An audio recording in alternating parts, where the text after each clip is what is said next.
Good. Go ahead and head.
Destin, Tranquility Base here. The Eagle has landed.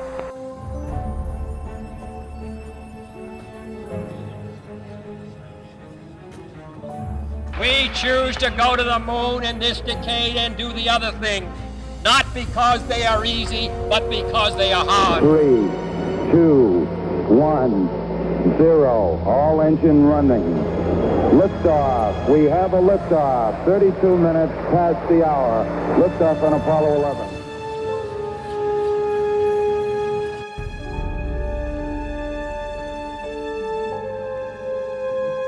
I'm going to step off the limb now. That's one small step for man, one giant leap for mankind.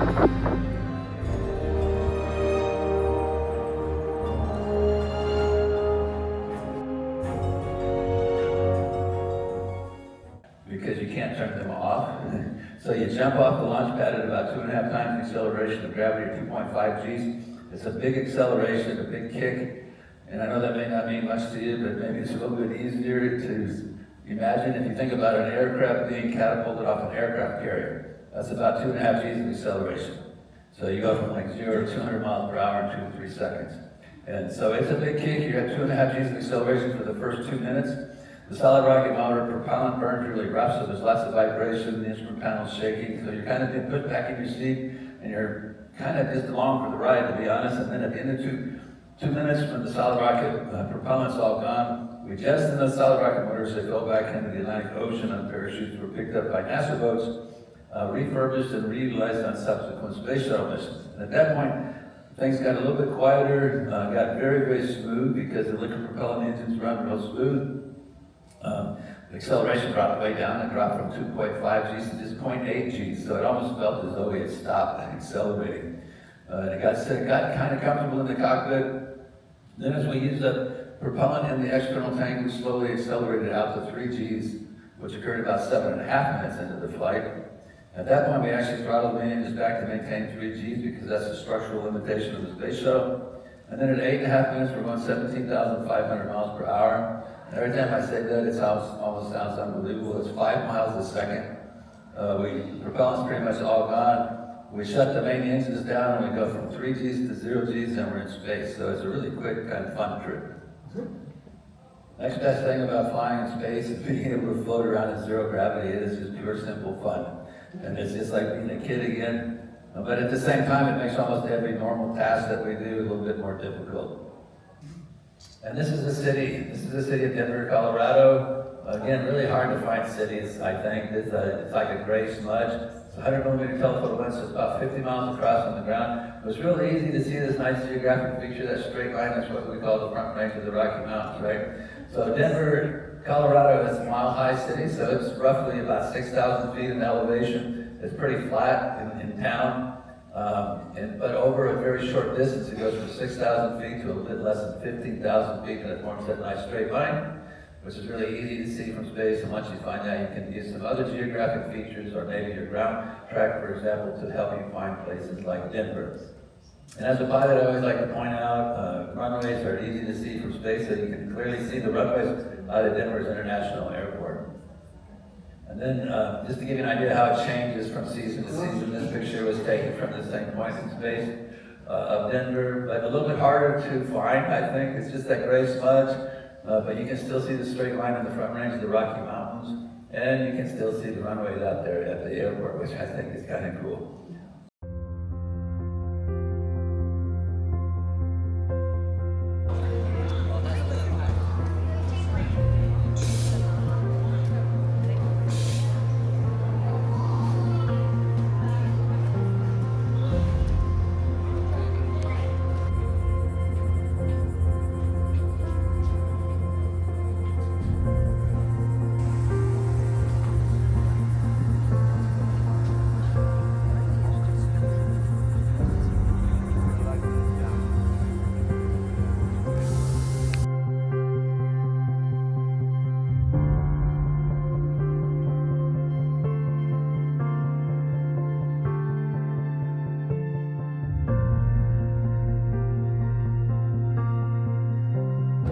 Take a look at the 4-story building that you see right now. That one with the slanted windows, that building is the Launch Control Center, or LCC, where launch directors and their teams oversee every NASA rocket that lifts off from the Kennedy Space Center, and it's where they give the final go or no-go for launch. Now, if you look over to the left-hand side, that is the press site. That's where they all facilitate on the day of launch.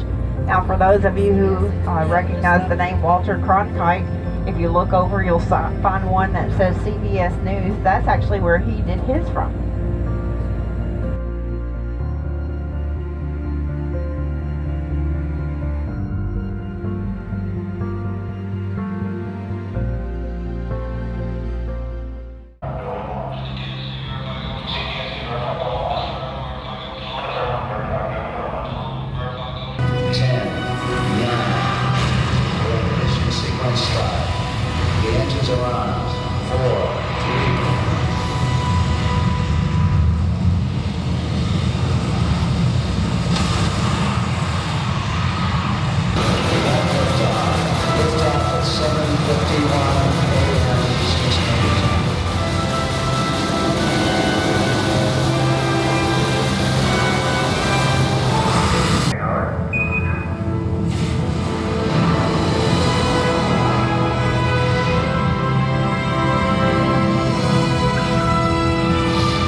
I believe that this nation should commit itself to achieving the goal, before this decade is out, of landing a man on the moon and returning him safely to the Earth. Okay,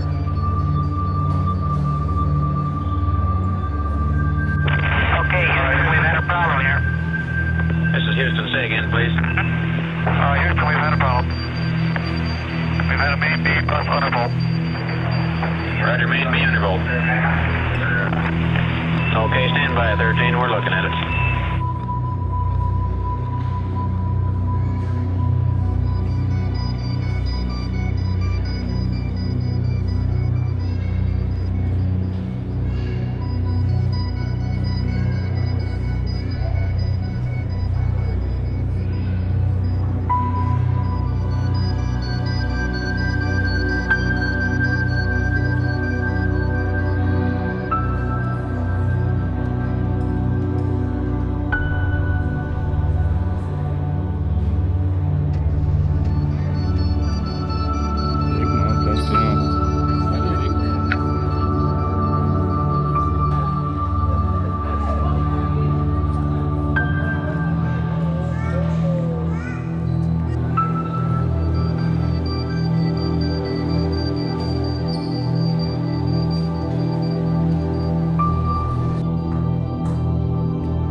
take me. I tell you now, take me. Yes, I'll lay it down. I'll lay it down. I'll lay it down. I'll lay it down. All right, that was Take Me Down. That's on all streaming services. My name is Corey Hall. I'm taking a quick break. We'll be back in a few.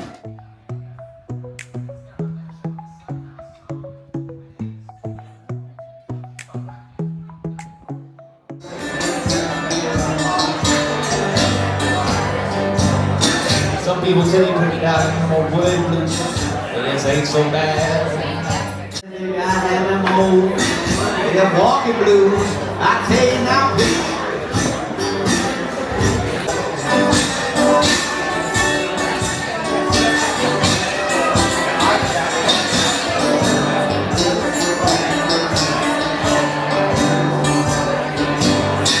woke up this morning by the break of day.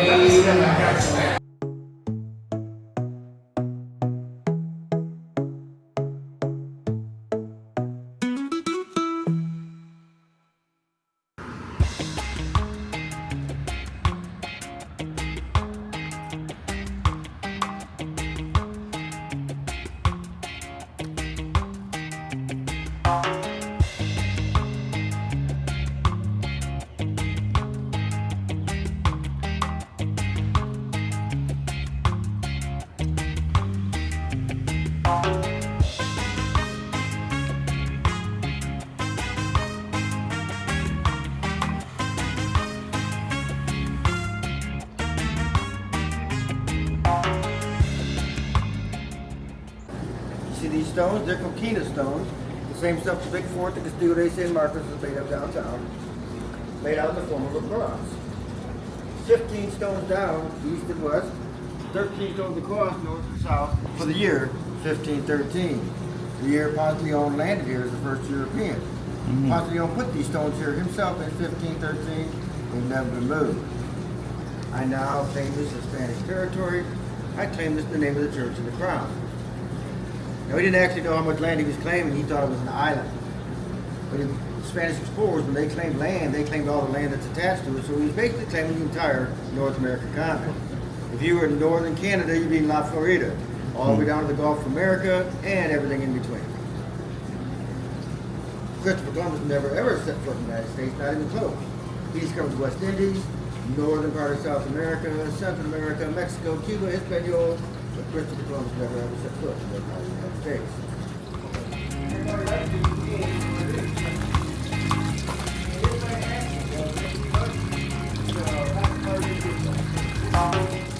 And he learned to use the constellations as map-like guides for finding the bright stars. Here, in Ursa Major, the Big Bear, we find the Big Dipper. Here is the handle, and here are the stars of the cup of the Dipper. Man, since the dawn of history, has used these two stars as pointers to help him find Polaris, the North Star. He also learned to use the Big Dipper as the hand of a big clock in the sky, for it makes one revolution around the North Star in 24 hours. Here is Ursa Minor, the Little Bear, or Little Dipper. Here are the stars of its handle, and these are the stars of the cup, all very dim stars, except the North Star, here at the end of the handle on the tail of the Little Bear. As we see here on the scale in the sky, here at St. Augustine, this angle is nearly 30 degrees, and our latitude in St. Augustine is 29 degrees, 59 minutes, or nearly 30 degrees. Now we'll turn on some lines to show how it was their custom to sail southward to the 30-degree latitude line, just above the Canary Islands, and then sailing westward until they reached St. Augustine by keeping this angle between North Star and horizon always 30 degrees. During the day, they used the sun as their guide. The instrument used by Columbus and Ponce de Leon to measure this angle is called the astrolabe.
famous voyage in American history was that of Ponce de Leon in 1513, when he anchored his 3 ships within sight of present St. Augustine Harbor on April the 2nd and named his discovery La Florida.